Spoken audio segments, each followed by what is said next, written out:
Jill, you had a unique opportunity to be the only Montana broadcaster in that media pool with the National Press Corps. What was that like anyway?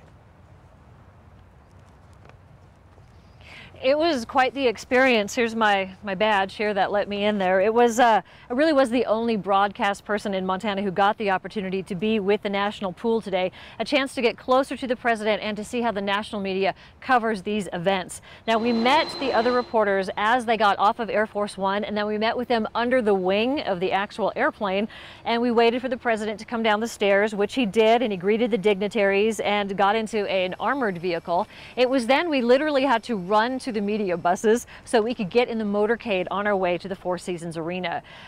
Every road on the way there was blocked. There were people lining the streets the entire way, most of them waving signs in support, the majority of them holding up cameras to get pictures of it. Once we got into the arena, we got set up. Most of those national correspondents plugged in their laptops and started filing stories via Twitter or on the internet to their national newsrooms. We had to leave, though, before the president was finished speaking because we had to get back on the bus and get back in line with that motorcade. As we drove back to the airport, the streets were still lined with people. They stayed out there in 2 hours in that heat just to get more pictures and to wave signs. It was an impressive motorcade. You've got all these big black SUVs, you've got the emergency vehicles, you've got the media buses, all following the president back to the airport. I spoke to a CNN reporter on the bus, and he was telling me that the trick is to get back to the airport in time to watch the president get back into the airplane and wave goodbye. In certain cases, he has enough time to actually talk to us. So I was ready to go with a question, but he was already back on the airplane